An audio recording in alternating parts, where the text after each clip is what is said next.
For September 23rd, 2016, we talk about Mad Max, the game judging algorithm, and we ask you why you play games. Welcome to level 167.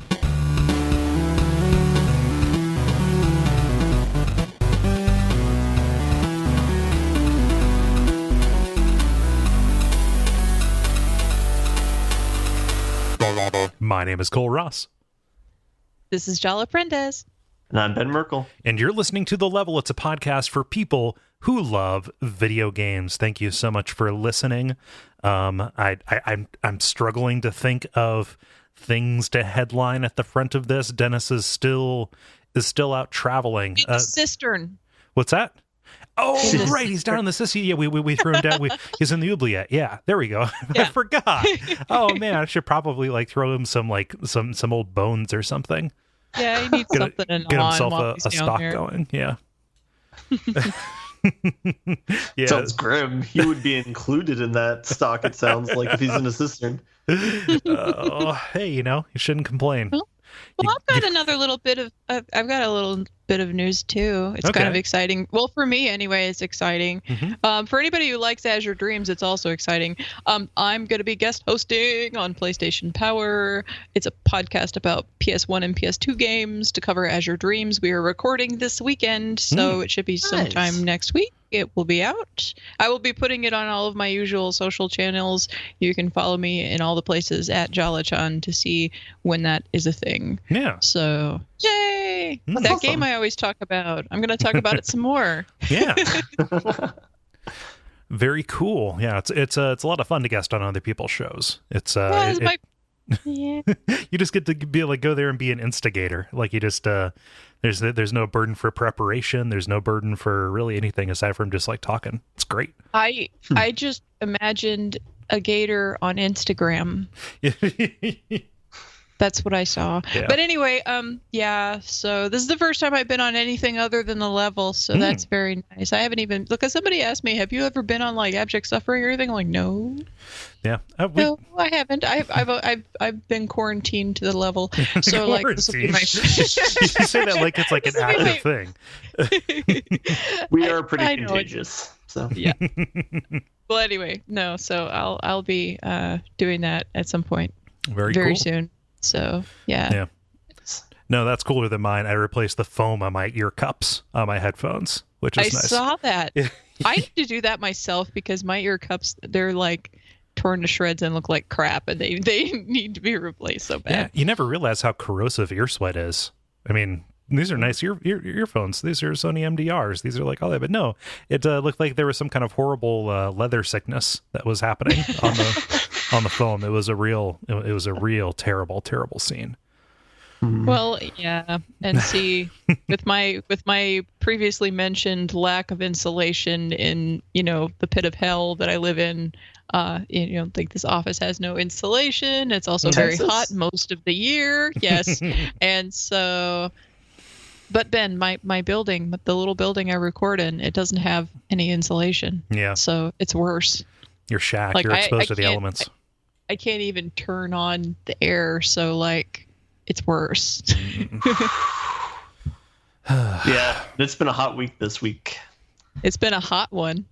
Mm-hmm. Yeah. Some number of inches from the midday sun. Yeah.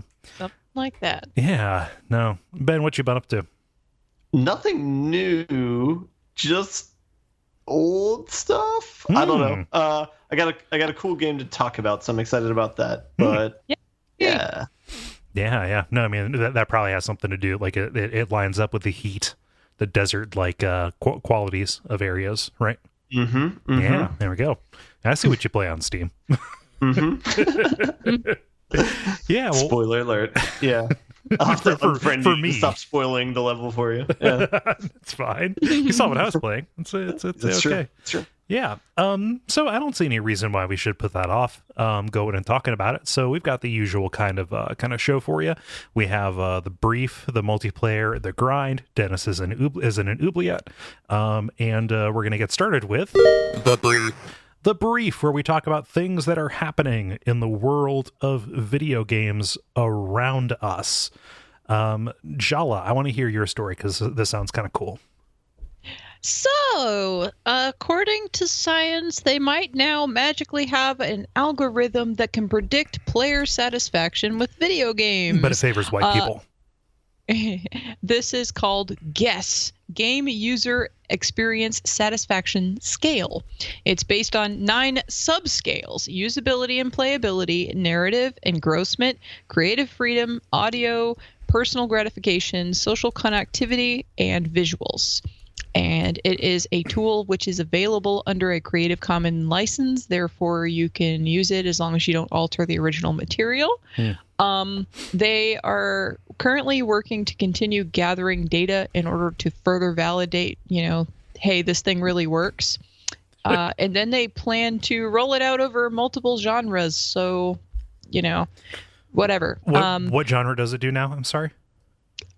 See, that's the thing. In the article, it mentions No Man's Sky and, the whole debate about is that a good game, and how disappointing it is and whatever. But it doesn't specifically say that it's like, on a specific genre of game, like on that particular type of exploration game or what. So I don't know, like your guess is as good as mine, whatever it is currently. I clicked around and I couldn't figure that out.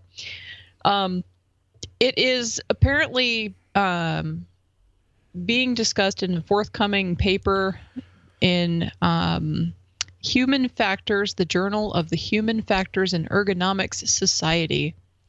So, yeah. Interesting. I would be less skeptical or resistant to this if they didn't couch their analysis in quality. Yeah. Like obviously they're measuring something, right? There's a large number of inputs, and those inputs are moving certain sliders and numbers and stuff like that. They're measuring something, but like, I don't know, like maybe I have an overinflated impression of what people like us do. I don't even know that we're critics, but people who talk about games and try and quantify and explain, why they matter and what's cool about them. Like I'm resistant to the idea that might be something a computer can do artfully. Yeah. Yeah. And see, what I'm proposing is some kind of John Henry situation. Like I'll die, but I'll prove my point. Well, the thing about it is, as it even points out in the article, individual tastes and things like that all, obviously play, different roles. And I mean, yes, you can say overall, yes, this is still a good game, even if I don't particularly like it. But, it's kind of like I have a brain freeze. I can't think of the word that I want, but okay. Just say, I can't think of the word. Shake it up. I can't think of the word. But I can't think of the word. Or we could brainstorm what the word is. Yeah. Well, like, basically it's kind of a gray area. Like it's not something that they can that I think is so easily definable. It's not like you're decoding something, out of very definite parts. This is primarily opinion based, stuff that they're trying to evaluate and come to a conclusion about, like, oh yeah, so this game is, going to have good opinions about it because of like, how do they measure, okay, usability and playability, okay, narrative, fine, engrossment, how do they figure out how much engrossment somebody feels about this game? Yeah, they're trying to make subjective things objective. Yeah, exactly. Personal gratification, like how do you like you can measure social connectivity, visuals, things like that, but like creative freedom, like, oh, this has got this much creative freedom versus this other thing, like how does that even work?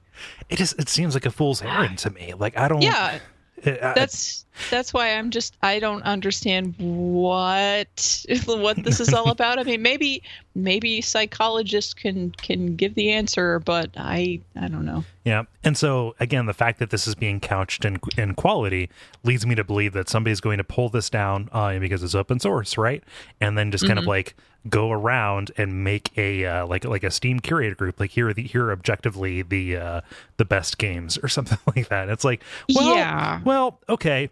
So I'm sensitive to anything, increasingly sensitive to anything that is used to disqualify right? Yeah. Whether that's people or whether that's things and the people who like those things. Like, so much of what happens online is just kind of like making these very harsh snap judgment decisions of who and what to sometimes very violently disregard. And that's kind of my point too, is like that when I saw this article, I wasn't really interested, like, oh my God, this is so exciting that this thing is coming. I'm just kind of like scratching my head, like, why? Why are they doing this? Because like, there are values, there are things of value in flawed games that maybe aren't overall going to, rate high on the guess algorithm or whatever, but they still have things about them that become memorable, or that are awesome, or that you can draw from them even if the overall experience is not as good as it could be. Right. So like, it's kind of like having all of the smart ads and stuff that say, hey, you like this book, so you're gonna like this one. Well, what if I want to read something else that's different, that's maybe there's a profile that exists for you that advertisers are going to sell against. and anything, any inkling that you get to the contrary is just a bubble. Like, just go back to sleep, you're fine. Yeah, and that's kind of like this and that's pretty much part of it too. Is this is like, okay, so we want to run it through a machine to have the machine tell us if we want it. or okay. So let's take this to its illogical extreme and say, okay, what if this metric actually found purchase, right? Like, it was used as a way to kind of like rapidly test prototypes and say, okay, does this score high or does it score low? Well, you're gonna make a decision with that data, right? And all of a sudden, you're gonna be designing toward it. If there's anything that season 4 of The Wire taught me, it's if there's a number, if there's a metric, people are gonna game it. Yeah. They're gonna try and maximize it or minimize it, in whatever way they can. And all of a sudden, like, just that could be deleterious, kind of in the way that you also see like designing for Metacritic scores, or financial incentivization for Metacritic scores, like what used to happen more prevalently a while ago. Had kind of a similar effect, it feels like. Or for Steam scores. Oh yeah. Segue. Well, Ben, you put in one story and I was like, okay, yeah. And then you put in like 7 other stories. So I put in one story that I'm not going to do. Okay. Well, go for it. Like, talk about the Steam score stuff. Yeah. So there's one that was a follow-up to what we talked about last week, where it was talking about how Steam was going to change the algorithm for how to do reviews. One kind of interesting fallout of that is somebody compiled a spreadsheet of, I think it's like over 400 of the games that were affected by this, and just had a difference in the ratings before and after they discounted certain reviews, just to kind of see what the effect was. So I guess it's a biased sample size since you're seeing the stuff that was most affected, but it's interesting to see like the number of scores that plummet after the new algorithm. Surprisingly, a few of them, their rating will increase with the new algorithm, and they made the point that that was interesting, that like some people might be reviewing these games if they pick something up with like a humble bundle and they weren't completely invested in it. Yeah. And by discounting those, it increases the rating of some games, but by and large, it seems like it might be a better system because a lot of false positives are being taken out. So, so that was one story. That's just a small follow-up. I think we covered most of it last week, but did you guys have anything about that? No, I think something that we didn't really take into account, or at least I didn't play up, is that Steam is really taking measures and making efforts to like cut off people that they find kind of gaming the system for this. So like the worst examples of it are going to be taken off. This really, it feels a little bit like a problem for games that have already saturated their primary enthusiastic market through their Kickstarter. Those are going to be the people who are probably would have been most likely to give you that early bump and that early hype. However, I don't actually know what impact Steam reviews have on sales. Like I don't know if that data exists. Mm-hmm. Yeah. Yep. Jala? What? Oh no, I wondered if you had anything to add. No. Okay. And in going along with that, another recent Steam decision is they recently took down games from a company that has put out a subpoena against users who filed bad reviews against their games. So I don't know whether or not I want to name the company since it appears that they're awfully litigious. But yeah, let's keep that. Just put the link in. Yeah. But anyway, yeah. So apparently, there's a game company that they're making a suit against people who filed bad reviews against them, but nothing has been granted yet. They've just filed for a subpoena, but nothing has been signed. And so because of that action, Valve has taken them down from being on Steam, but then also in a separate lawsuit now they have also started suing Valve because of taking down their games. So, oh boy, Valve, the private company that can do whatever the hell it wants with its marketplace. Yeah, it's probably not going to end up well for this company. Like, I don't think the end game is going to be great for them, but yeah. But I mean, so it's interesting to see Valve kind of making moves like this, though, where they're definitely seem to care about the quality control of the marketplace that they offer. The marketplace, not so much the community, the marketplace, and that's a start.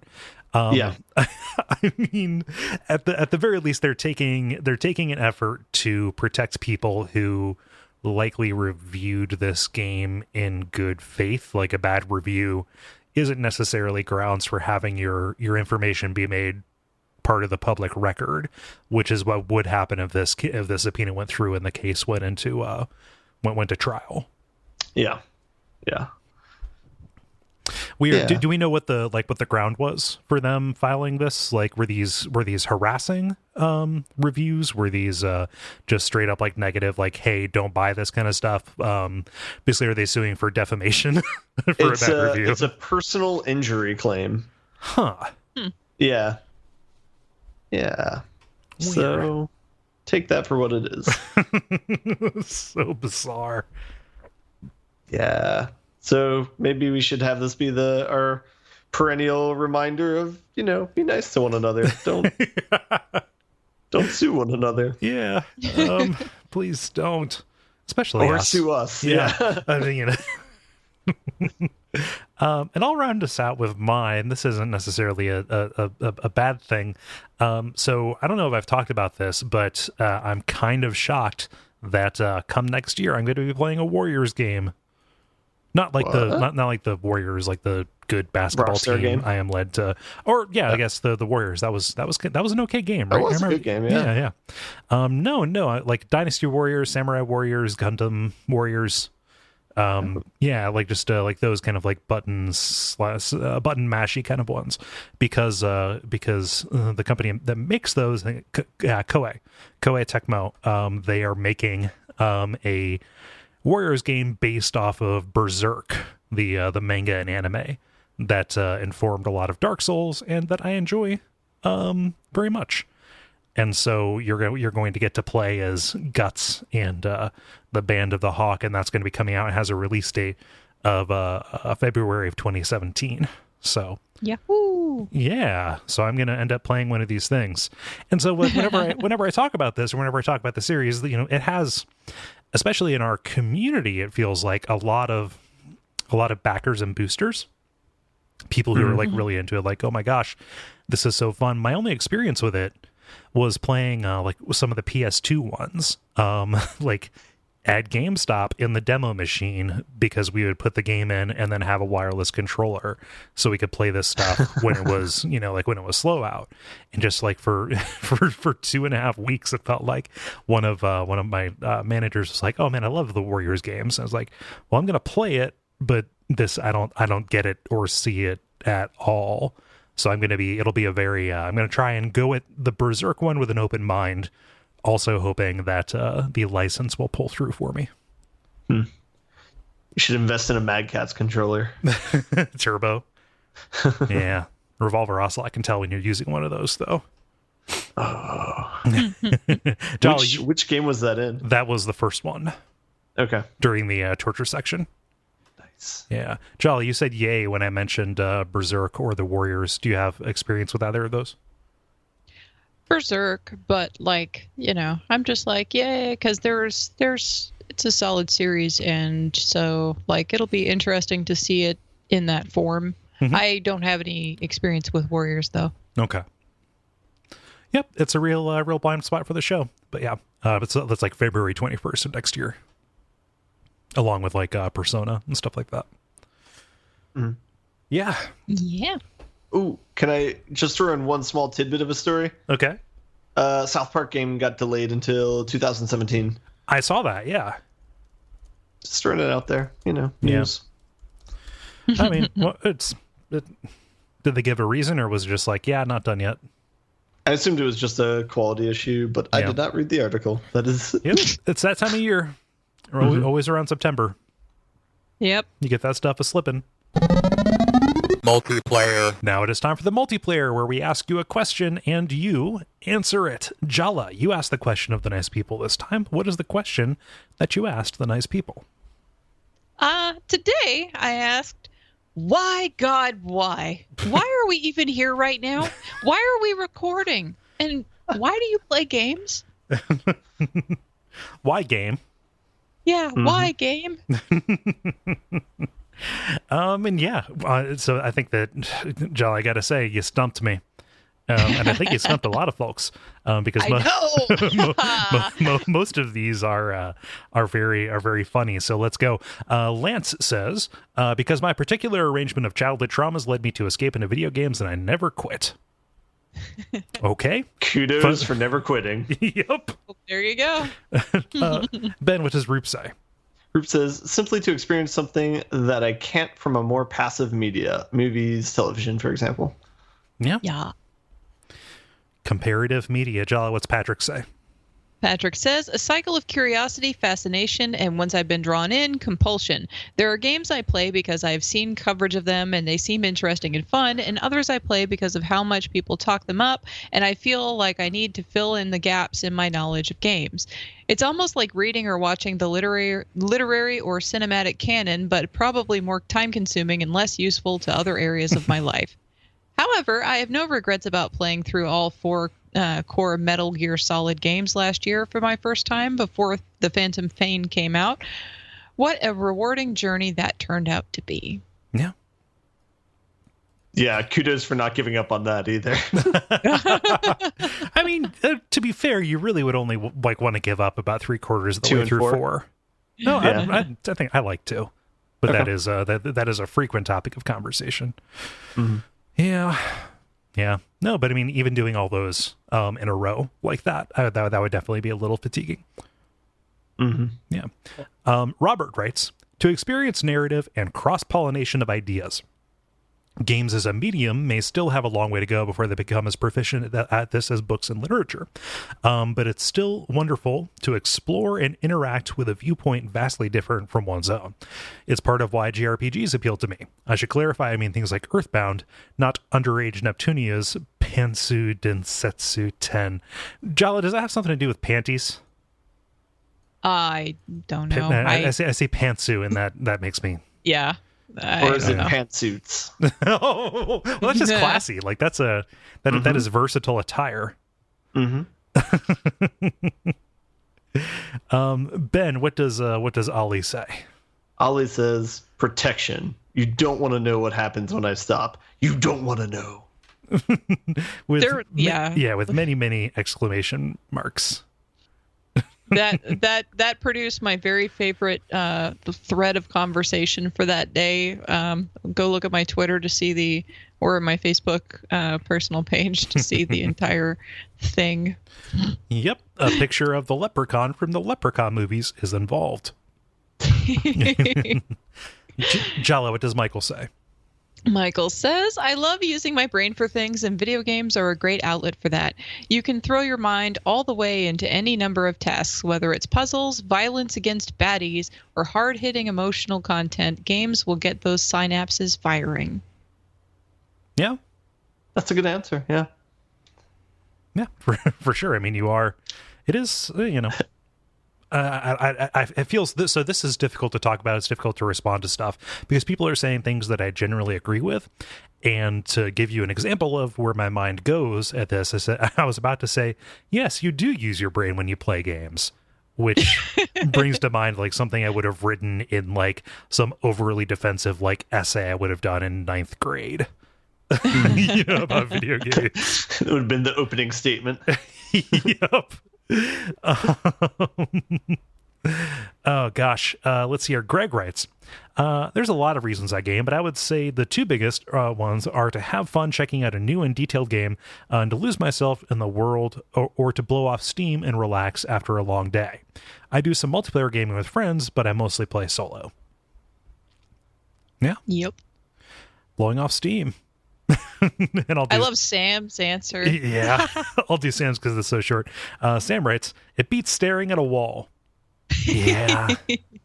Man, I sometimes think about what my life would be like if I didn't do these shows. That's a terrifying proposition. It really is. Oh, man. What would the podcast be that you would do if it wasn't about video games? Would it be like a book club? I'm sure. There's plenty of other media that I like, and it'd probably just be like comedy or something. I don't know.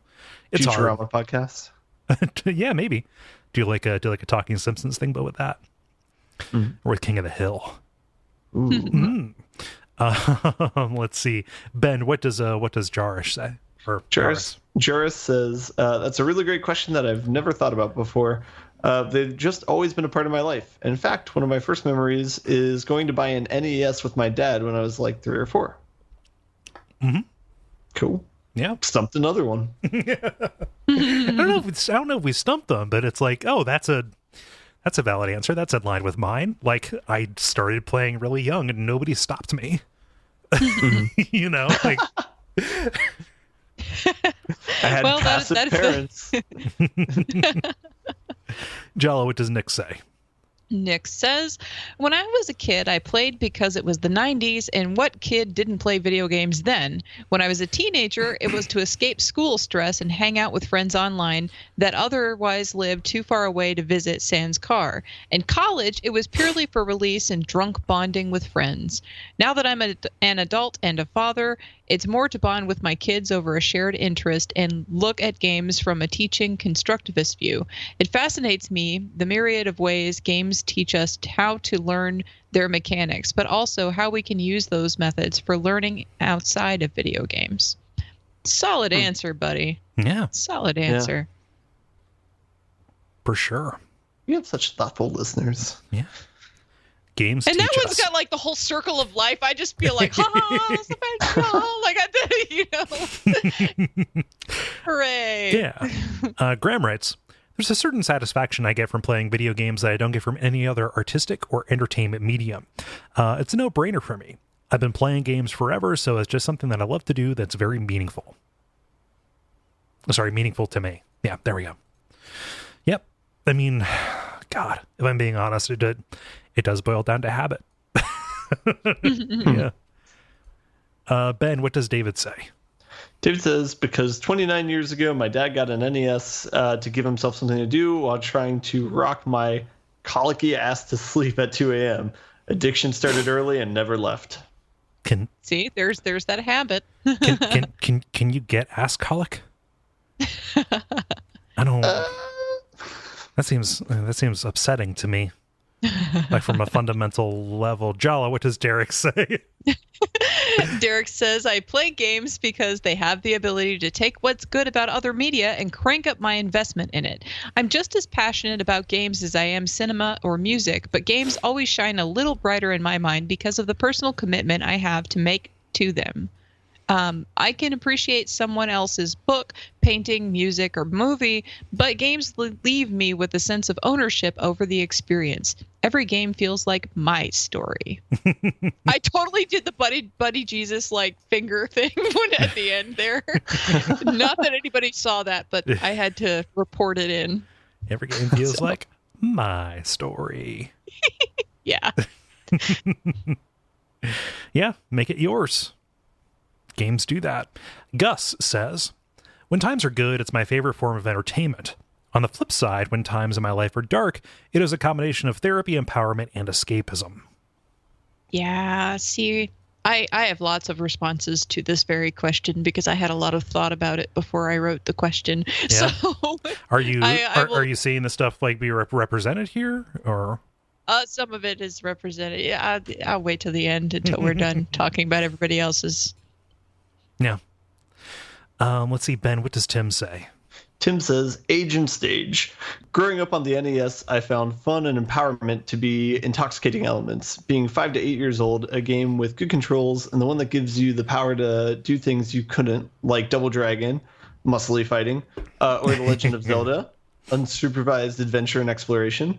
From my teens to my 20s, it was all about the social component. N64 nights with the guys, and a good party game, GoldenEye, Smash Brothers, and Mario Kart. And then online gaming in the 20s with my friends who moved away via Xbox Live.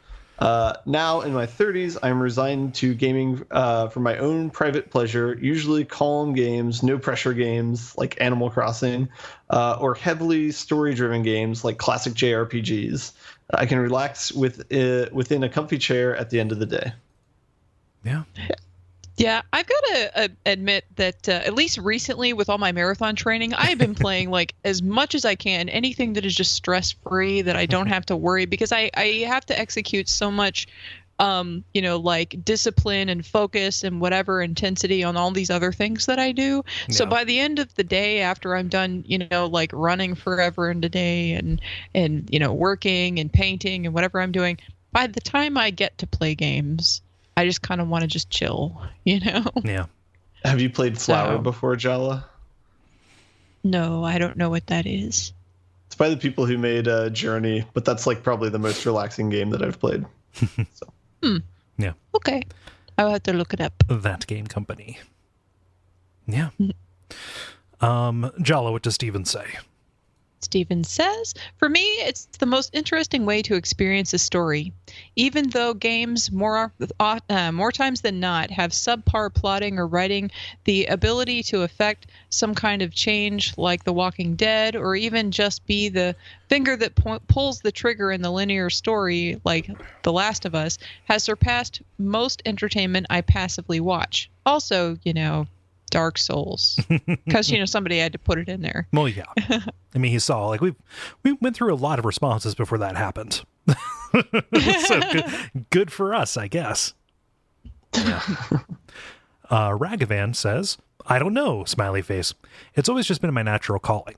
Ever since my dad brought me a little handheld blocky car racer video game, I've been hooked. Something about my brain loves abstract reasoning. I game because it's who I am. Yeah. I game, therefore I am. Oh God, that's on a T-shirt somewhere, and I want to be that person sure. so much. I've gotten in trouble for saying stuff like that before, but Cole's boy. head's gonna explode. let's quickly walk away from that. Okay. Too much attitude for you, Cole. Can you not handle it? Ben, what does Matthew say? Matthew says, I believe gaming is the next major medium for telling stories, teaching, administering therapy, and so on. It is also a media hobby that asks more of me than a TV or a movie, and I enjoy that engagement. They're also fun, I guess. Well,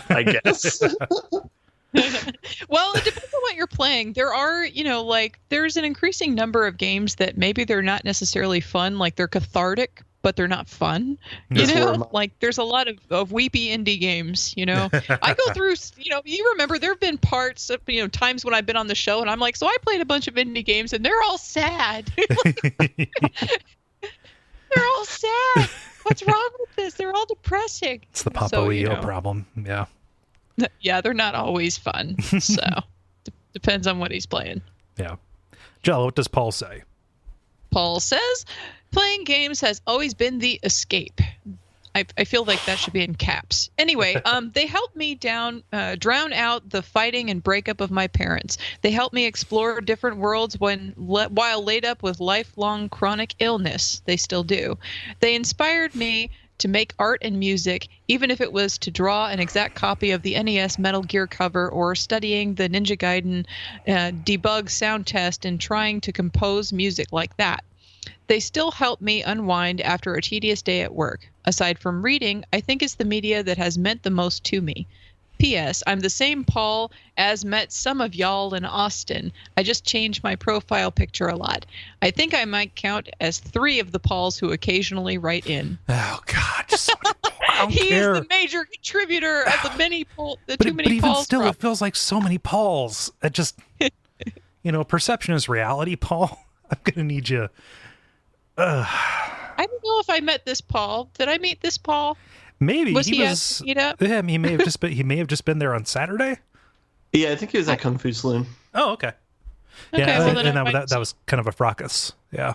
There was a ceiling there, so I can believe that. Mai says, it is an entertainment medium that allows me to participate, and at the same time, it paints a setting which attempts to tell a story, like getting to be a part in a movie or a novel. That could sound like escapism, but I enjoy life as well as enjoying jumping into stories. I no longer feel like movies or books tell stories better than my imagination with a sketched framework, so video games have become my preferred mode of entertainment. Yeah. Yeah, no arguments here. That's not what we do here. We don't argue with people. Let me deconstruct and take apart everything you just said. Ben, what does Evan say? Evan says, sometimes I play games because I want to joke around with buddies. Sometimes I want an intellectual challenge after a dull day. Sometimes I want to zone out and distract myself for a while after a hard day. Sometimes I want something intense and exhilarating that takes months of skill building to be good at, probably Dark Souls. I play games because they can fill so many niches so well. Yeah. Yep. And that's true. That feels like a sibling to the answers of the reason has actually evolved as I've gotten older and it's kind of changed shape to fit into where the openings have been left in life. Yep. Not that everybody has an opening. Not everybody's trying to fill a void with this, but you know what I mean. The dark void that is my soul. Yeah. I fill my dark void with dark void. Dark Void Zero is better. And Jala, round us out with Chris. Chris says, well, fun is always number one. Story is high up there, though, especially with my adventure game and CRPG obsession. Also, I'm a huge fan of horror, and horror games really have provided the best experience in scaring the crap out of myself, especially while using noise cancellation headphones. Yeah. That's a thing. Mm-hmm. A+ on the horror. Yeah. Yeah. So this is a complicated matter of discussion, and I've thought about it. I didn't have an answer, or at least a go-to answer when you put this up, Jala. And I don't know that I have one now, but I'll at least try and keep it short. I don't play games for escapism because throughout my life, I've never really had anything to escape from. And also, when my petty problems have gotten in the way, it has been in such a way that, so anxiety making that playing a game doesn't really cause me to unplug from that because of the way my brain is wired and my chemicals are piped in or whatever. So for me, it's always been about novelty, a little bit.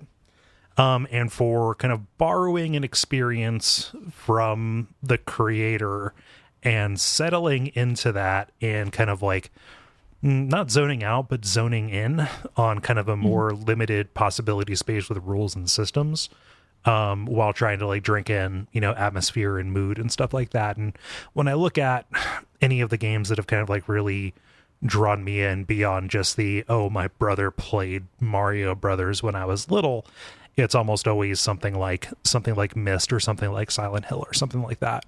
Those are the things that kind of stick out most to me, like playing Final Fantasy II when I was very, very little. Stuff like that has always kind of happened there. And even if I don't have time for a bunch of stuff like that, that is still a little bit of the feeling that when I get it kind of lights that up, along with all those other ways that people have said, the relationship does change.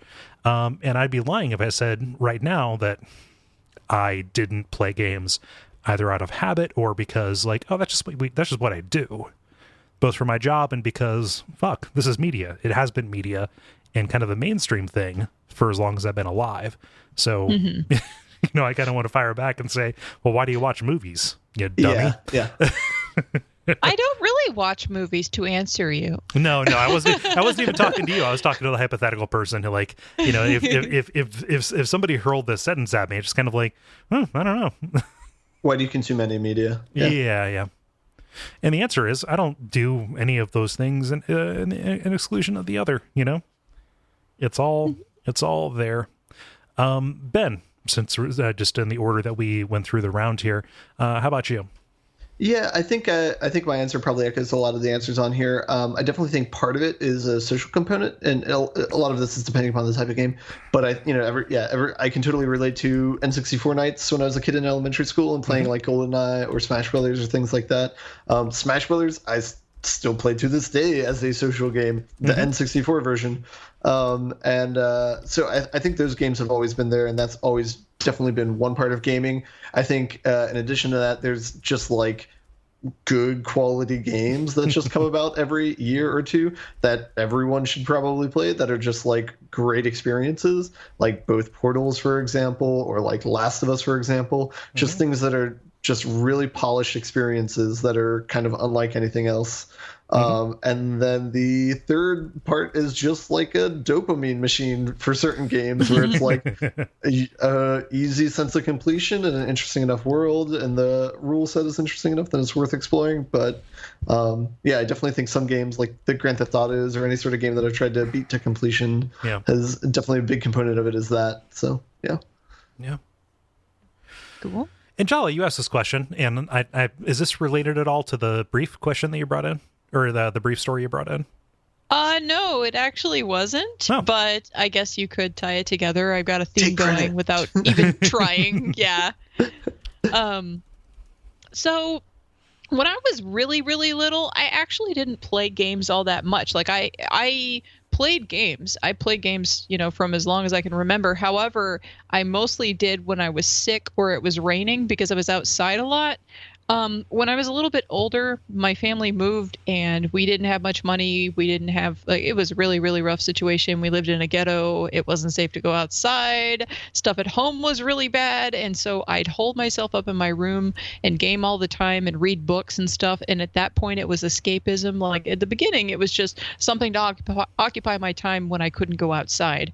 Then it morphed into is totally escapism because I was in a bad situation. And then later on in life, like it changed. Like I played it with friends and then it became a big social thing for me. I fell out of it at some point because then I got back into doing like fitness type stuff. And I only got back into gaming, really when my sister was like, hey, you need to get on Steam so we can play games, because she moved out of state and it was my way to connect with her. And then other people I knew had Steam, and then it just kind of went from there. And then, I got back into gaming again because of that. But there was like a gap in which I was not playing basically anything.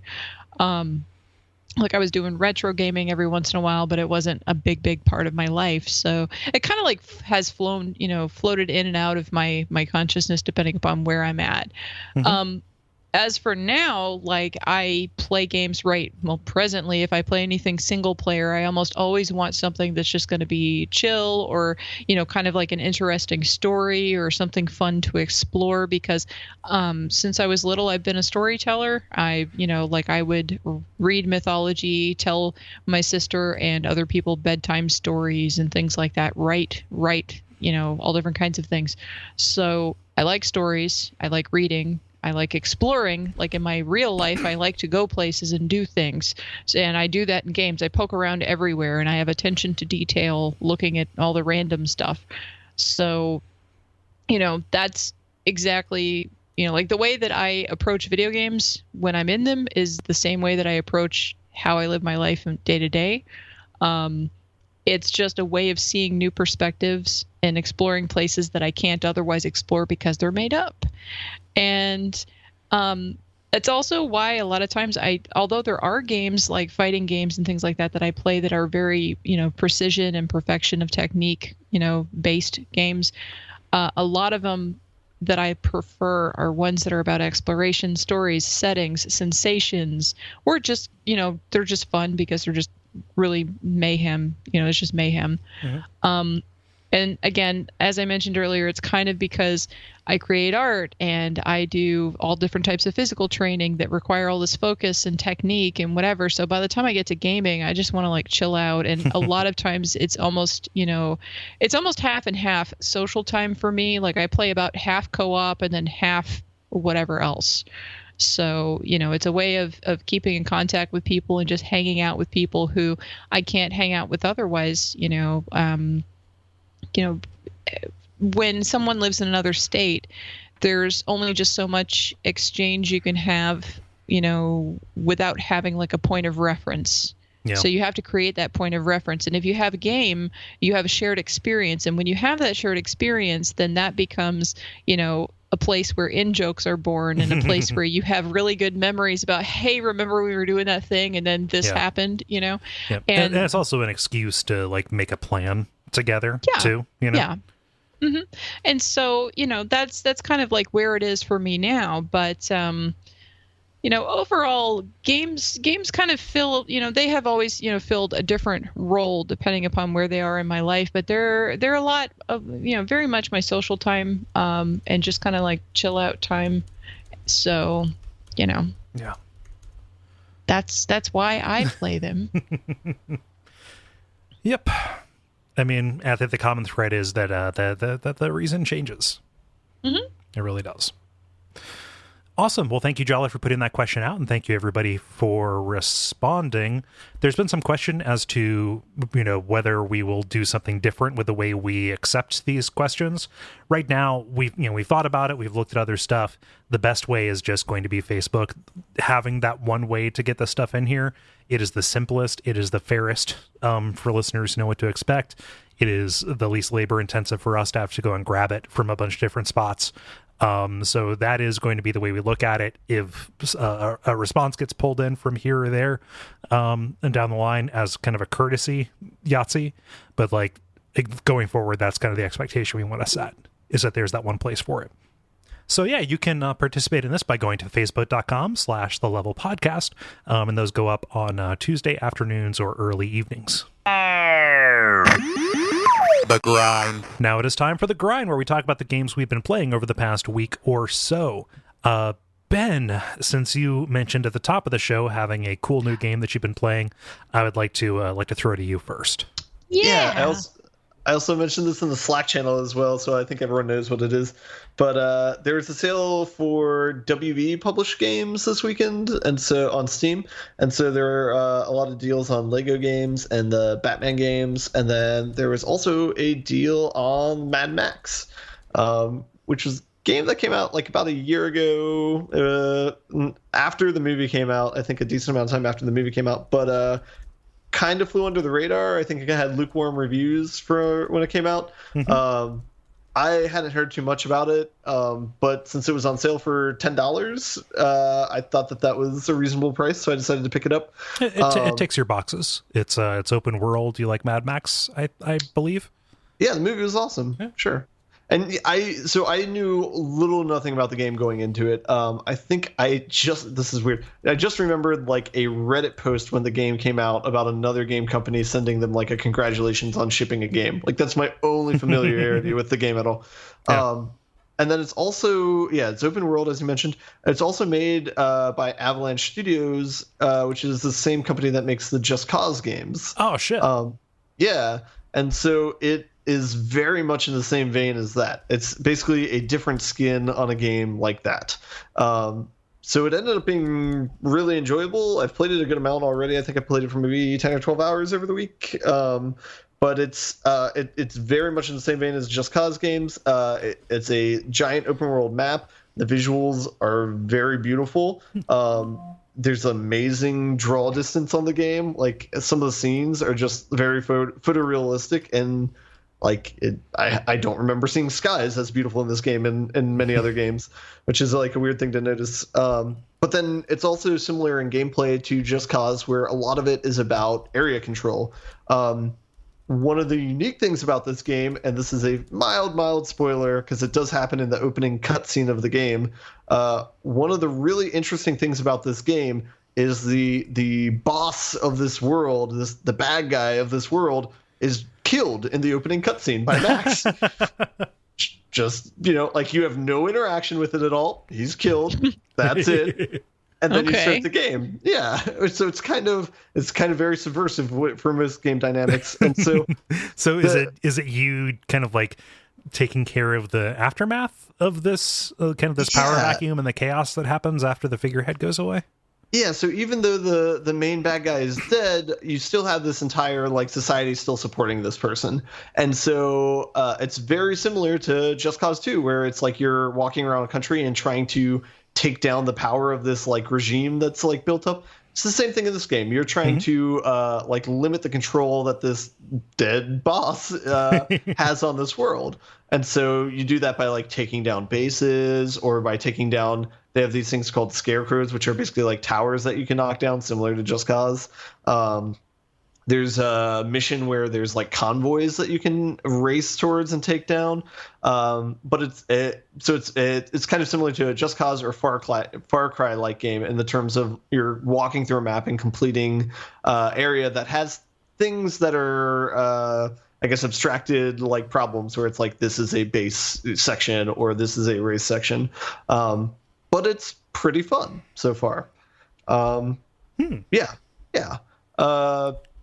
so I've enjoyed it a whole bunch. There's good base building mechanics with it so far too, where as you complete a region, you can start building up projects for different bases that you can get on, and they'll kind of help you perform better as the game goes on. The main currency of the game is like scrap. So anytime you blow up a car or something, you just pick up scrap, and then you use that to work on your own car and upgrade that. And that's one of the cooler mechanics of the game is there's like a really cool car upgrade system in the game where you're continuously upgrading the car that you have, and then you kind of your car you kind of use as a weapon to take down other things just by ramming it, or they probably borrowed the same sort of code that they have as in the hook in like Just Cause, because you have a harpoon attached to the car that you can use to shoot onto other vehicles or pull down different structures or do different things with. So yeah. Wow. Ben, this sounds great. Yeah. It's been a really good experience so far. I've had a lot of fun. If it ever goes on sale for $10 again, I definitely recommend picking it up. It's definitely worth that price for sure. Yeah. It's I think so, since it's kind of like an area control game, there's like 5 main sections of the game. I've only spent my time in the first section. I think I've gone to the second section maybe once, but I didn't really want to dip my toes into it too much. I kind of wanted to complete the first section before I moved on. So right now it's just kind of like an open world game, and I'm just kind of walking around in it. But the thing I really appreciate is like all the mechanics are really well suited for the world they're in. They do a really good job of like committing to the environment and just making all the mechanics kind of reflect the environment. So like one example is your health system is based on water. So you're constantly like searching for water in any of these bases. And if you just drink water, that refills your health. And that's your problem for going and getting addicted to it. Yeah, that's right. You are now addicted to water. Yeah. You're suffering from water withdrawal, i.e. dehydration. Yeah. But yeah, I mean, it's definitely been fun so far. I don't know. I guess I don't know what else to say about it. I think I've said most of it, but yeah. The narrative's also pretty good too. Like, I mean, the characters are kind of goofy and almost like caricatures in terms of like, oh, this is the goofy sidekick, and like, oh, this is the like boss who's powerful, but he has a really sensitive side that he only shows to you for some reason. Like, there's a lot of that in this game, but I think it's fine. Like, and yeah, I think such a big seller for this is just the environment. Like, the world is just so beautiful looking in terms of like, you just see this giant wreckage off in the distance. Like you see something that looks like the Golden Gate Bridge almost, but it's like, broken down and tilted. And you can see it from all the way across the map, but you can drive up close to it if you want to. And it's really cool. Yeah. Huh. Beautiful wreck. Yeah. Yeah. When you're describing this, specifically the area the area clearing and holding, and also the kind of the lieutenants and stuff. What I want is the nemesis system, like as these lieutenants, kind of evolve with you. And get weirder. Like, one of my favorite parts about Mad Max Fury Road was like those leaders from the other lands, like the bullet guy with the crazy gout foot. And just like, man, I'll just if that was the case and it was like a Dead Rising Shadow of Mordor kind of thing, like, just, man, give me that. Yeah, I think they definitely have weird characters, and they definitely have a lot of like, I don't want to call it steampunk, but like the weird style that is Mad Max. Whatever genre that is, they have a lot of that in this game as well. Yeah. Yeah. Junk punk. There we go. Junk punk. Junk punk. Yeah, I like that. Yeah. It's pretty great. Yeah. If anybody's like me and they've been subscribing to the Humble monthly just to get an email for that shows you all the games that you won't be able to play that month because of time and just priorities and what are you doing with your life. This was in one of those a couple of months back, so check and see if you have it. Cool. Yeah. Then I guess another landmark for me on this game is I got this for the PC, and typically like any sort of serious game like this I would usually play on console, but it's totally fine on my PC. So I think this is definitely kind of tilted the scales where I think I feel pretty comfortable getting any sort of game like this on PC and just playing it on PC because I can hook up my controller and play it that way. So I'm not limited by the controls. So awesome. Yeah, that's how I do it. So yeah, you have your confidence in the platform now. Yay! PC Master Race gained another today. I don't like that term. Nah. No, I don't have a current gen console or whatever, but I still don't consider myself PC Master Race, even though I play almost everything on my PC. So whatever. Yeah. Anything else, Ben? I've still played Rocket League. That's kind of par for the course, but those two, that's about it. Did you play Rumble? Oh yeah. It's I haven't played it as much as last week as I did the first week, so it is kind of leveling out in terms of like, I think the first week it was probably maybe 75% Rumble and 25% regular game, but now it's about a 50-50, if not more, back to the regular game again. One thing that's kind of bubbled up is there's one power up that is particularly powerful in comparison to the others, and it's the spike power up, which is where the ball will stick to your car if you touch it while the spikes on your car are out, and then you can just straight up drive it into the goal. The challenge is it's really hard to knock the ball off once a person has it on them. The only way is to either directly hit them, or there's a couple conditional power ups that'll remove it, like the grappling hook. I like conditioner.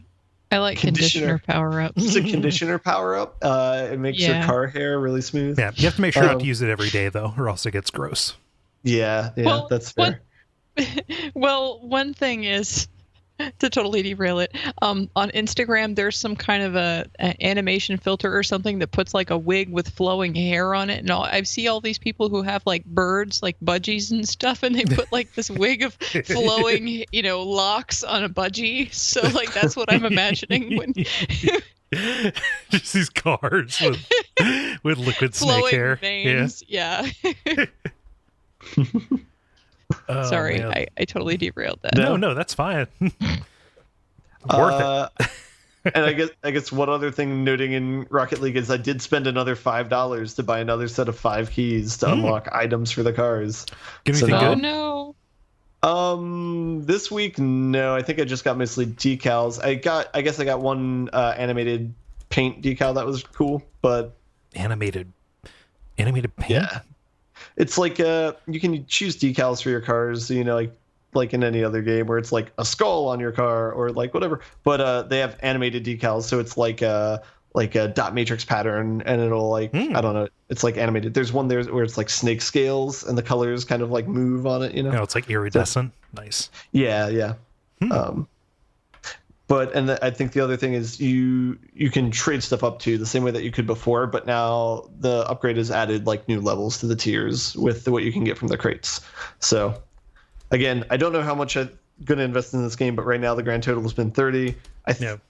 Right now I think my absolute ceiling might be 60, since that's what a normal game costs, and I've played this more than almost any other normal game. So I think I feel justified in giving them at least that much money if it gets to that point. But But by that point, you're going to be hooked. You have to know when to hold them. That's the thing that I'm worried about. The game is like, it's literally a slot machine that you're playing, because it's like a reel of all the prizes. Of all the people in the world, who should know. Yeah. But no, say like $60 sounds reasonable. Like, I always go back to the same thing, but like Super Stickman Golf 2. Like, I just gave him $20 out the gate because it was a free game, and I was like, this game is worth $20 to me. The thing that I like is the fact that Ben has to pointedly say $60 is how much a normal game costs, as if this is an abnormal game. Ooh. I guess from most of the games that I'm used to playing in the past, like 5 years of my life, maybe, that's usually, like, if I buy a game new, I expect it to be $60, I guess. Mm-hmm. And to be and I guess I'm thinking of it in normal in terms of, I know, because now I feel like I have to like backpedal and be politically correct about games for some reason. Games have honor, and you need to be very careful that you don't besmirch that honor. Yeah. Well, okay, so I guess the point that I'm making is, with most like indie games, usually there's a correlation between length of time that you play it and the dollar amount that you spend on it, right? Like, that's something that's probably typically true. Right. Or you're generally buying games that, no matter how large they are, at $60 AAA games, you're mostly playing them as these finite experiences, whereas Rocket League is this semi-indie kind of thing that came out for $20, and you have just played on an ongoing basis. Mm-hmm. Yeah. Clarity. Yeah. So I've definitely played it more than any other game that I've bought, so I feel like I should probably pay them more than any other game I've bought, I guess, if that makes sense. Yeah. And so, just in terms of time, you probably, it makes sense. I don't know that you need to, you don't need to justify it to us. I'm at 328 hours right now. That's ridiculous. Oh man. So that's all? Yep. Okay. Jala, how about you? So, the first thing that I did was Jala's co-op corner. I played Portal 2 with listener Greg P. We did not finish all of it because we were going great guns, and then we hit one of the puzzles that has like the swirly, I don't know, the swirly beam of energy that you float through. Yeah, and the excursion tunnels.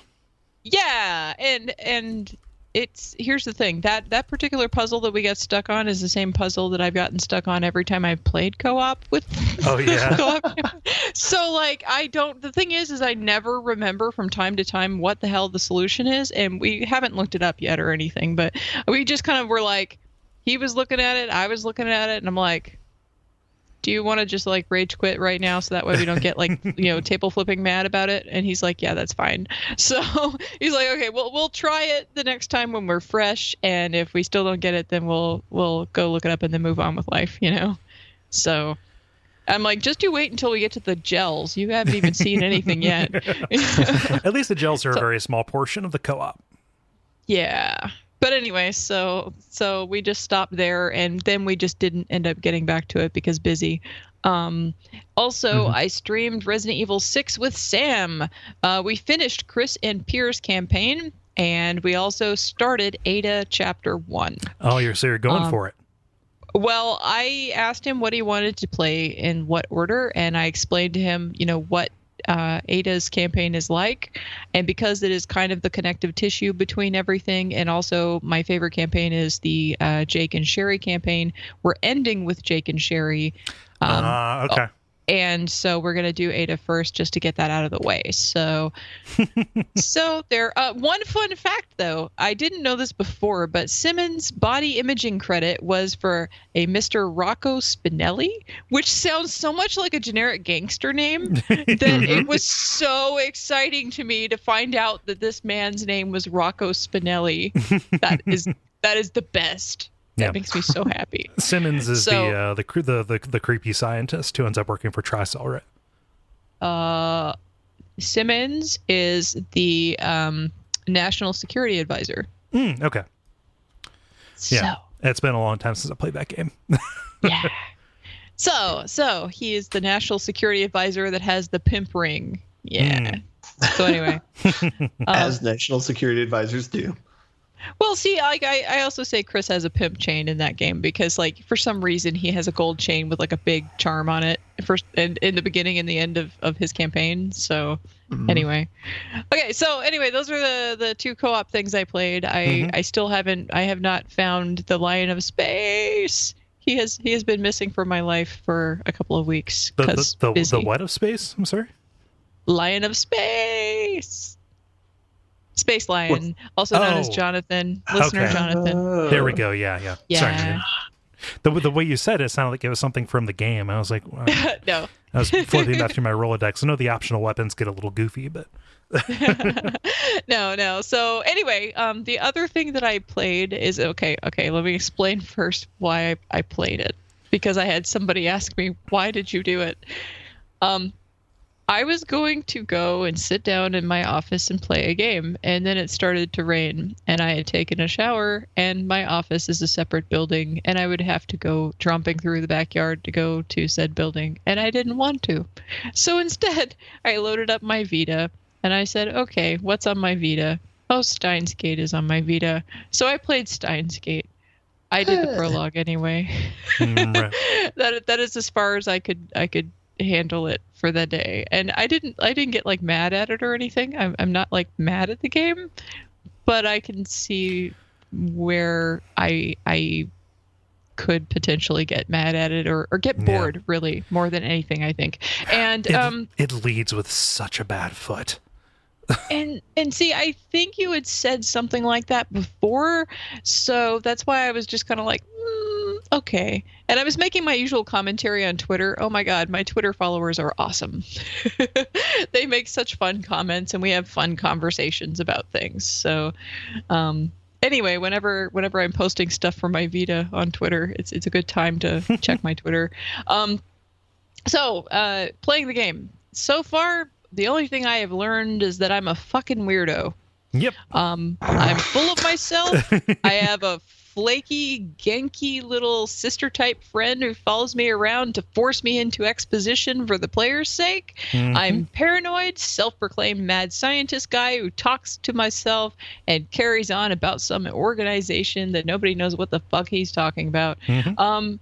I can only tolerate the main character for short sprints of time, which is why I had to turn the game off. It wasn't even like the other characters or anything that was going on, although like, you know, Genki Girl was starting to get irritating too, just because she's just like, well, she's not even Genki because she's not super hyper. She's just like, oh, what? Yeah. You know? Are you playing with the VO on? Because that might be a problem. I immediately had to turn the VO off. See, that's a thing. Like I guess I might have to turn off the voice and see if that helps me tolerate it more. Yeah.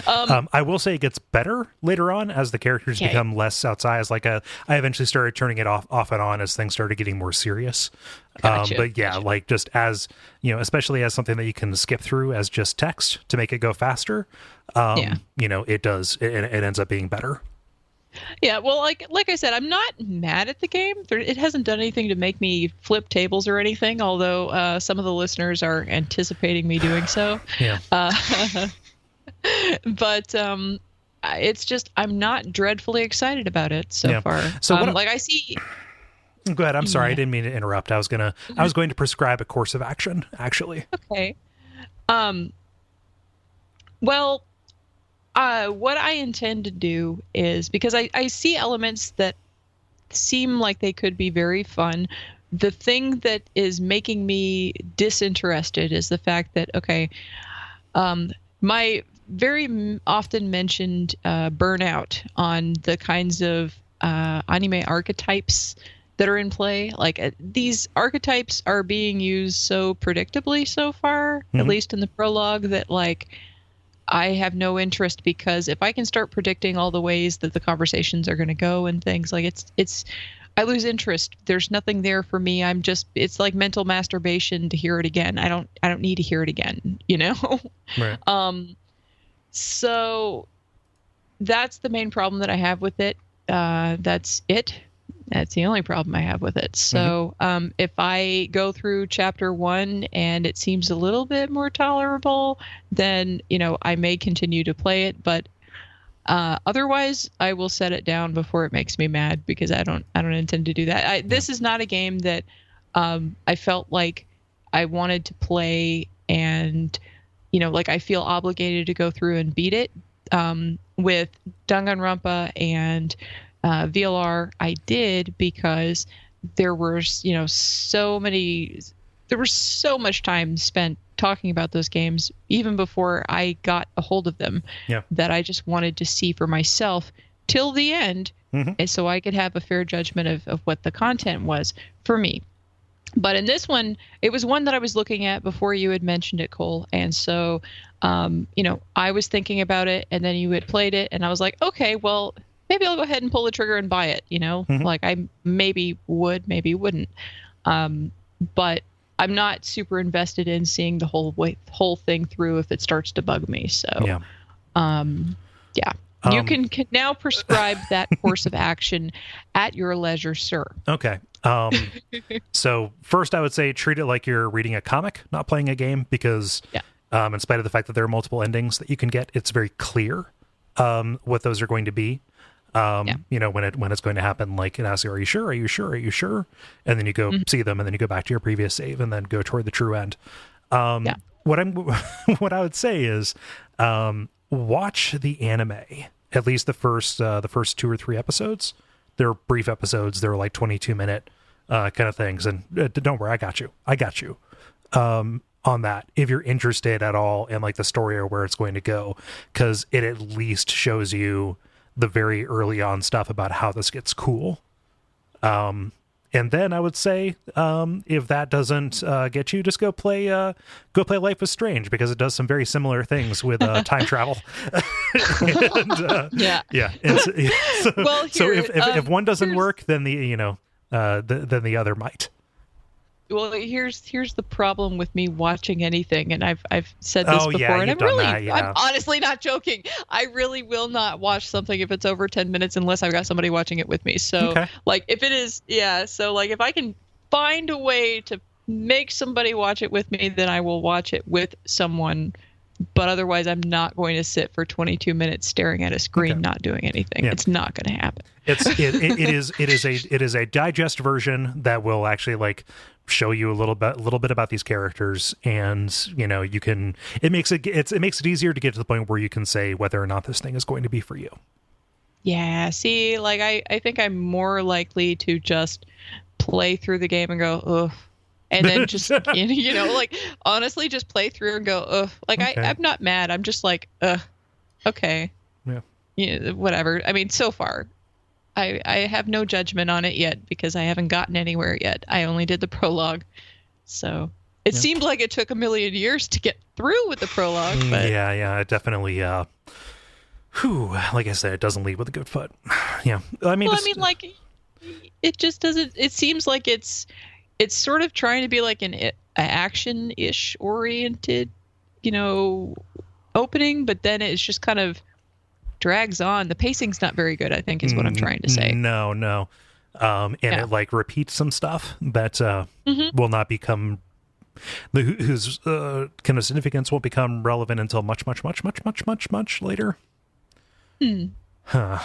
So yeah, it's all the usual bad stuff, and like I couch the discussion of this game in any number of caveats for pretty much that exact reason. Oh, I'm not holding you accountable for my playing. I'm not even saying that. It's just kind of like, if anybody is listening to this and thinking it, like, you just walk into it with eyes open, Not that you didn't, but just kind of like it is a visual novel that has glacial pacing before it actually gets to things that are, going to make you drive forward of your own, accord.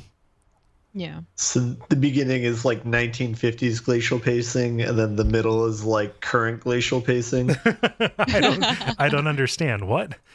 Nothing. Trying to go political. Shouldn't do that. Oh man. And that's all. Okay. So I've got some brief ones because there's not much that I can really say about a lot of them. So over the weekend, I did a streaming event with some Jackbox 2. And also a little bit of Drawful. And it was a good time. And I will probably consider doing more of these because people seem to really enjoy it. But man, Fibbage is such a fun game. That was fun. I watched some of that. What's the rule set for Fibbage again? Fibbage is a little bit like Balderdash. Where it will, instead of giving like a word to define, it will give you kind of like almost like a trivia question prompt, like, oh, this is such and such of a quote by Johnny Depp with like one word or phrase left out. And then it is up to each individual player to write like a live version of like, just write whatever would go to fill in that blank. And then every player gets to decide which one of those seems like it's the right answer. And so you get points for selecting the truth as a player, but you also get points if people selected your lie. And then on top of that, everybody can pick whichever answer was their favorite. And when you're playing on Twitch, there's an audience kind of thing where people can vote on their favorites as well. The favorites don't actually lead into the scoring for the purposes of the game. However, it still feels good. It felt good for me because I ended up being my answers were popular, guys. Well, I can't remember what it was. The sentence was something about Johnny Depp, and it was, after my acting career is over, then I can go back to whatever. And you had made your lie was something like some kind of pile of goo, or I don't know what it was. No, my pot of bioluminescent gel. Yeah, okay, there you go. And then somebody actually picked that and bought that as being like the answer. I was like, okay, that's awesome. That was a Kole ass answer. I'm sorry, that was just so Kole, and I was just like, okay, that was Kole that wrote that one. I'm looking at the whole one. I'm like, yeah, that was Kole. So. Oh man, that's a good time. Like, so here's my pro tip for anybody doing anything related to the Jackbox stuff on Twitch. It's fun to do. The newer versions have put in extended timers, so people who are watching on stream delay will be able to get their stuff in. Do not write the game that you are playing in the little field on Twitch where it says what game you're playing, because as we discovered, there are people who will just look for games of Jackbox, go in, and then just put in gross ass shit that is not even funny and is just not like offensive, but just like, no, this isn't the tone we're going for. C material. Yeah, like just kind of like hyper edgelord kind of stuff. And so, yeah, that was a bummer. We had to take a little break to get that away. But lesson learned, and I don't know if I'm going to do it every weekend, but when I do, it'll be on Twitch. Yay! Twitch.tv/Duckfeed.tv. Yeah. Yeah. The other thing, Ben, I played some Obduction. I saw, but I didn't literally see it, but I saw it. Yeah. Right. So you have requested to watch me play on Steam, and I'm totally down with having people do that. I can't figure out how to make it work. Okay. Like I, will press the button and go into the overlay and say, yeah, I'll let my friend Ben watch me play this game. That's fine. He can watch me, walk around aimlessly trying to figure out what to do next. That's the majority of the game, Yeah. And then it just didn't, I guess it didn't accept it or it didn't do something. Like it was disappointing because I wanted to have you in, I don't remember it ever being that hard. I've had people pop in and watch my games before. I think I've mentioned it before. One of the listeners, Chris, had watched me play when I was going through Lone Wolf, and that's why he ended up buying it when I was playing the Lone Wolf game. And so I just pushed a button, and then he, it takes it a minute. There's a bit of a lag, and then they pop in, but I don't know. Like I don't remember it having a problem, so maybe it's just broken now. I mean, it's been a while since the last time I tried. Yeah. I will try again the next time you're playing. Yeah. Yep, I'll give it a shot. You know, I will accept. It is not me. It is not me stonewalling you. But how's the game so far? Oh, I dig it. It's great. The FMB actors are wonderful. Just tonally, it is right in the pocket for somebody who likes Myst. Hay has been made of that in other podcasts, just about how goofy it is, especially when you find the guy behind the shutter, the cowboy who makes up swear words. Okay. WC his name is, but like I love how surreal the setting is as you're looking around, seeing these pieces of these other worlds kind of held there, and I'm very intrigued by, you know, kind of what happened to the people who were here. It's very much the beautiful void kind of thing. Like I'm just falling into every kind of aesthetic of this, you know, like it's a glove, not falling into, but you know, sliding into it. It's it's very comfortable. In that way. The puzzle solving feels a little bit linear to me right now. I don't know if it opens up, but like, you know, as I go around, I've explored the areas that are open to me, and you know, to this point I've like restored power, and now I am on a rail cart, and there are not that many other options for things that I can do at the moment, like to set up systems to interact with each other. Which is fine. It helps me to, again, figure out, like, I'm following one line of logic down the way, but I'm kind of bumping into this feeling of just like a little bit of disappointment that this is not the gigantic, grand puzzle box that something like Riven is. Specifically, only Riven has ever been. Don't hold me to that. There are probably other games that are like that. That Riven is the exemplar of, you know. Mm-hmm.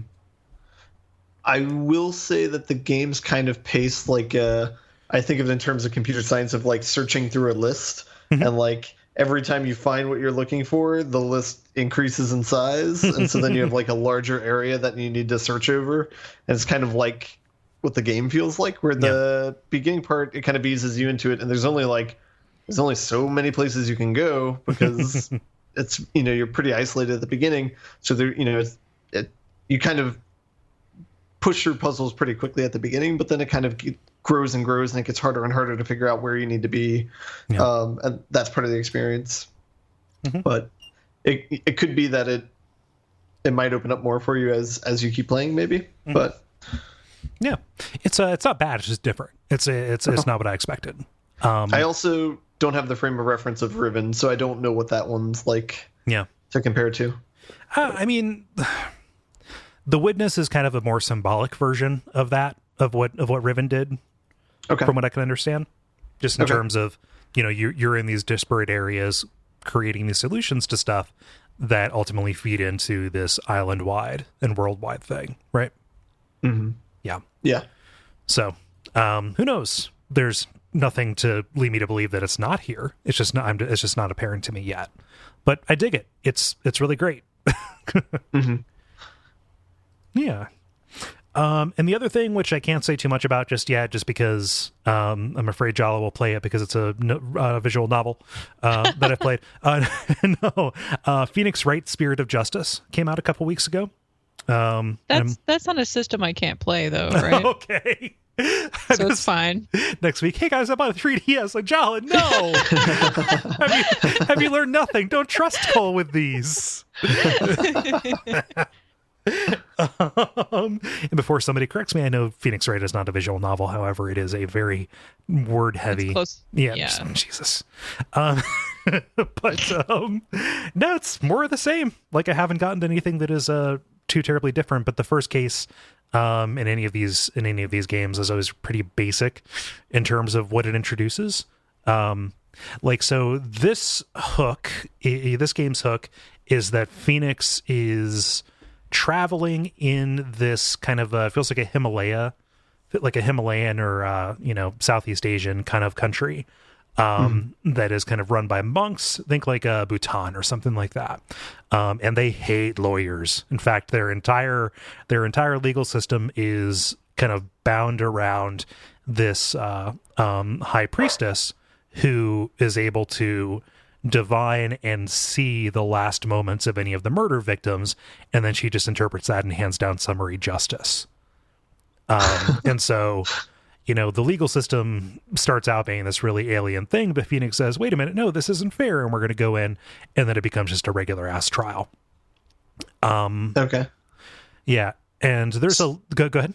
Does it completely revert to the old games, or do they kind of add the wrinkle of you having this Minority Report power of seeing the last moments of someone's life into the courtroom part? I can see them going that way because it's okay. As far as I know, the vision is true. In the first case, the vision is truthful, but the interpretation isn't. There's just information that they didn't take into account, and so that's how you blow it open, and thus kind of upset the entire order of this country that you're in. Mm-hmm. I can see that being another part of the overall kind of suite of tools that you have available to you in any given trial. But still, from a gameplay point of view, it breaks down to the game showing you something and you being able to single out elements that are contradictory to what is being said. It still funnels back to that same kind of mechanic. Gotcha. Yeah. And it is visually indistinct. I mean, aside from some of the designs, because you're in a different country, it is visually indistinct from Dual Destinies. That game I talked about a while back. I was trying to think, wasn't there a version of this where you play as a ghost and you're literally manipulating parts of the environment? Was that a Phoenix Wright game, or was that a different game completely? Are you thinking of Murdered Soul Suspect? Maybe. Or Geist? Maybe. I can't remember. All right, never mind. Yeah. But Kole? Yes. The thing about Phoenix Wright is that was one of the games that influenced the developers at Lostwood who made Leviathan, which I love. Mm-hmm. So it's probably okay. I don't need your validation. Yeah. No, it's it's fun. It is it falls right into the niche of those kind of games I like. I think that it leads on a better foot than Dual Destinies did. And it is much faster paced, it feels, than Professor Layton versus Phoenix Wright was. So I can see this being kind of a breezy, cool thing. I am fine playing one of these every 2 years. That is A-okay for me. Good. Yeah. Any questions about that? No. Do you want to button it up? Objection. Thank you so much for listening to this episode of The Level. We really appreciate it. If you want to, like we said, participate in the multiplayer stuff, that is facebook.com/The Level Podcast. There may be some upsets with the hosting of the show. I'm going to do everything that I can to minimize the effect that has on you. If you're listening to this on SoundCloud, make sure that you go away from the Level SoundCloud account and switch over to the Duckfeed account, which slowly I'll be revealing all of the old. So basically, over the past year, I have uploaded the entire Duckfeed catalog onto a single SoundCloud account. And that amounts to 1,500 tracks. That's a lot. Yep, and as shows leave their own SoundCloud accounts, I'm going to be taking those tracks off of private, and then what you're going to have is a complete record of these shows in the order that they came out, going back to the first, not the first Stand Under the Don't Tree and Riddle Me This, but the first one that's available. As the primary hosting goes over to hopefully this new platform I've been waiting for, or in the this intermediate platform that will suffice for now, just to make life easier. But that is all back-end fiddly stuff, and my way of saying the Level SoundCloud account is not long for this world. However, the Duckfeed one will continue to live on. My heart will go on. Yep. Yeah, I think that's about it. We should tell people where people can watch us on Twitch, because Jala, you referred to a stream, I referred to a stream. Ben, I know that you occasionally do that sometimes. Occasionally try and then play Rocket League 10 minutes later. Yeah. So I'm just at Duckfeed.tv. Follow me there on Twitch. It's twitch.tv/Duckfeed.tv. Jala? I'm Jala-chan in places. I know you say that, but I sometimes worry that people don't hear it. Yeah, Jala-chan. Yeah. And Ben, you're I'm at Merkle B on Twitch. Merkel BE? Yeah. Ah, there we go. I cool. know. Yeah. And that's Merkel. And that's the big stuff. So I've been Cole Ross at Cole Ross on Twitter. Damn it, I already said the thing. No, you did. Say it again. Damn it. Or I can't finish. Jala Come on. John, places. Okay. And times. Ben Merkel at Merkelizer on Twitch. All right, stick around for titles. Twitter. Twitter. Merkelizer on Twitter. Merkel B on Twitch.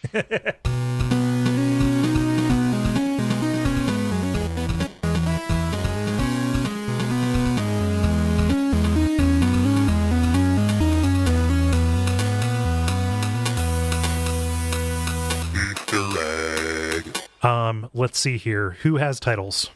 I have titles. Okay. I have titles. They are Y Game Y, Dark Void 0.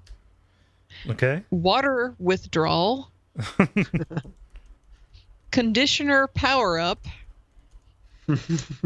And I know this is not going to be a title, but that's okay. A Cole-ass answer. Okay. Ben? I have Y game with the letter Y, and then C material. And then I also have, yes, you use your brain when playing video games. That's a little wordy. It's a wordy one. I knew that one would probably not pass, but I wrote it down. Okay. Anyway. I just kind of write that down as you use your brain. You can write it down however you would like it. I have Insta-Gator. Ass colic. And then fill the dark void with dark void. Anybody have a strong opinion?